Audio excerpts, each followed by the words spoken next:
Computer interface BCI।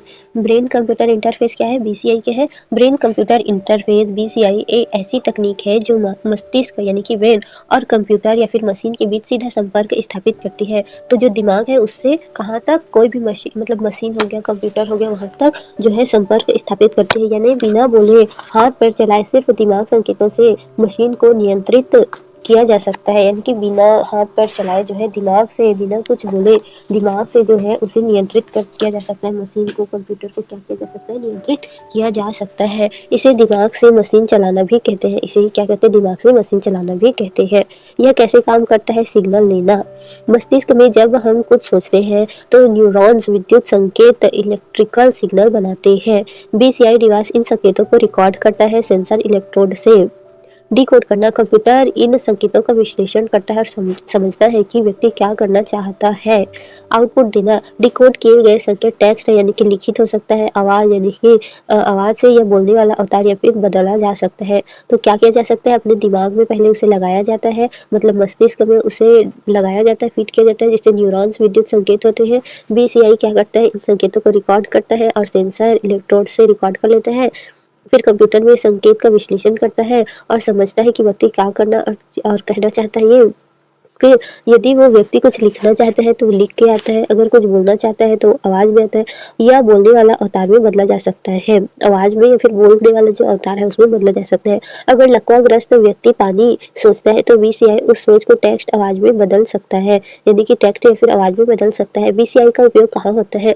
लकवाग्रस्त दिव्यांग लोगों के लिए, जो लोग बोल नहीं सकते वे सोचकर बात कर सकते हैं। व्हीलचेयर, रोबोटिक हाथ नियंत्रण कर सकते हैं, यानी कि व्हील चेयर में बैठे-बैठे अगर उनके पास रोबोटिक हाथ लगा हुआ है तो उस हाथ से कुछ कर सकते हैं, उसका नियंत्रण कर सकते हैं। न्यूरोहैबिलिटेशन। दिमाग या तंत्रिका तंत्र की चोट के बाद पुनर्वास में मदद, यानी कि दिमाग या फिर तंत्रिका तंत्र में अगर चोट लगा है तो फिर से उसे जो है एक्टिव किया जा सकता है। स्ट्रोक मरीज की रिकवरी में उपयोग होता है, तो स्ट्रोक मरीज जो है उसकी रिकवरी में उपयोग होता है। रिसर्च और गेमिंग। दिमाग के व्यवहार को समझने में बिना कंट्रोल के गेम खेलना। BCI के फायदे क्या है? गंभीर रूप से लकवाग्रस्त मरीज के लिए आशा है। प्राकृतिक तरीके से संवाद की सुविधा। मेडिकल रिसर्च में बड़ी क्रांति।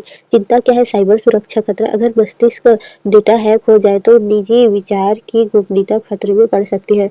महंगा होना। यह तकनीक अभी बहुत महंगी है, इसलिए अभी तक पहुंच नहीं। सटीक अनुवाद की चुनौती। दिमाग के संकेत बहुत जटिल होते हैं, उन्हें सही समझना कठिन है।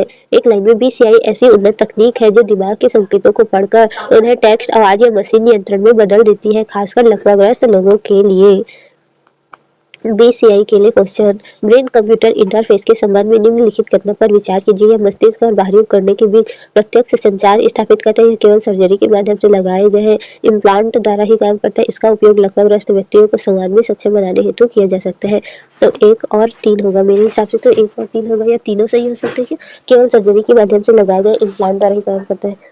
1 और 3 होगा पहला का। बी देखते हैं कि बी है कि क्या है। निम्नलिखित में से कौन सा BCI के संभावित अनुप्रयोग में शामिल है? न्यूरोहैबिलिटेशन, रोबोटिक अंगों का नियंत्रण, हृदय प्रत्यारोपण सर्जरी। तो 1 और 2 होगा, शायद बी हो सकता है दूसरा का।